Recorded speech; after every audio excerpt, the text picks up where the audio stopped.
మన కంటితో చూడనివి, చెవులతో విననివి ఎప్పుడూ నమ్మవద్దు. ఎందుకంటే కొంతమంది చెప్పే మాటల వల్ల కొన్ని స్నేహాలు చెడిపోతాయి, కుటుంబ బంధాలు తెగిపోతాయి, అలాగే చచ్చిపోతాయి.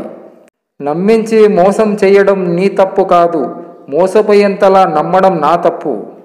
సమస్య నీదైనప్పుడు పరిష్కారం కూడా నీ దగ్గరే ఉంటుంది. ఎదుటివారి దగ్గర కేవలం సలహాలు మాత్రమే ఉంటాయి. సూటిగా మాట్లాడే వారిని ఆశ్రయించుకోవడం, మాయమాటలు చెప్పేవాడిని గుడ్డిగా నమ్మడం ఈ లోకానికి అలవాటే. నింద నిజమైతే తప్పుదిద్దుకో, అబద్ధమైతే నవ్వేసి ఊరుకో. కొందరి స్వభావం అచ్చం స్లీపర్ చెప్పులాగానే ఉంటుంది. తోడుగా మనతోనే ఉంటారు, కానీ మన వెనుక బురద జల్లుతూ ఉంటారు. గమ్యం చేరుకోవడానికి మార్గం కాదు, మనసు ఉండాలి.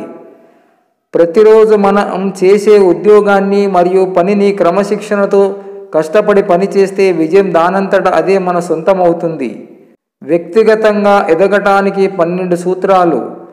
ఏదైనా తప్పుగా అనిపిస్తే అది చెయ్యవద్దు. ఏమి చెప్పాలనుకున్నా సూటిగా చెప్పేయండి.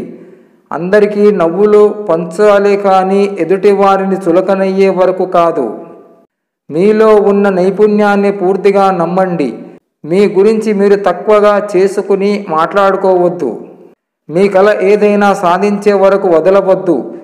లేదు కాదు అని చెప్పేందుకు మొహమాట పడవద్దు.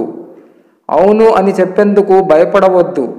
మీపై మీరు నమ్మకంతో ఉండాలి. మీ చేతిలో లేని దానిని వదిలేయండి. నిరాశవాదులకు, డ్రామాలకు దూరంగా ఉండండి. అందరినీ మనసుతో స్వీకరించండి, ప్రేమించండి. గతం నుండి నేర్చుకోండి, కానీ దాని కారణంగా దిగులు పడకండి. రేపు అనే రాత తెలియనప్పుడు నేడు అనే నీ సంతోషాన్ని వదులుకోకు. అబద్ధాలు చెప్పి ఒకరి మీద నిందలు వేస్తే ఆ క్షణంలో 10 మందికి నువ్వు కరెక్ట్ అనిపించవచ్చు, కానీ కాలం నీకు వ్యతిరేకంగా మారే రోజు ఒకటి వస్తుంది. ఆ రోజు మాత్రం నువ్వు ఖచ్చితంగా వందలాది మందిలో దోషిగా నిలబడవలసి వస్తుంది. బంధాలు అనేవి వాటంతట అవే దూరము కావు. ప్రవర్తన వలన, నిర్లక్ష్యం వలన, వ్యక్తిత్వం వలన ఒకరిని ఒకరు అర్థం చేసుకోకపోవడంతో దూరం అవుతాయి. ఎవరూ మరొకరి జీవితంలోకి వచ్చి ఊరకానే బంధం కలుపుకోలేరు కూడా. ఎంతో కొంత రాసిపెట్టి ఉంటేనే పరిచయమైన, ప్రణాయం అయినా బలవంతంగా ఏ బంధాన్ని కలుపుకోలేము. కలిసిన ఏ బంధాన్ని విడదీయలేము. టీలో ఈగ పడితే పారబోస్తాం, అదే ఈగ తేనెటీగలో పడితే ఈగను తీసేసి తేనెని వాడుకుంటాం. పదార్థాన్ని బట్టి విలువ మారినట్లు మనుషులు కూడా అంతే. వాళ్ళతో అవసరం తీరిపోతే చిన్న తప్పుకే దూరం పెట్టేస్తారు. అవసరం, ఉపయోగం ఉంటే ఎన్ని తప్పులు చేసినా మళ్ళీ క్షమిస్తారు. విజేత వెనుక ఉండేది అదృష్టమో కాదు, మంత్రదండమో కాదు, చక్కని ప్రణాళిక, కఠిన శ్రమ, అంకిత భావం. అందరినీ ప్రేమించాలి, కొందరినే నమ్మాలి, ఎవరిని బాధ పెట్టకూడదు.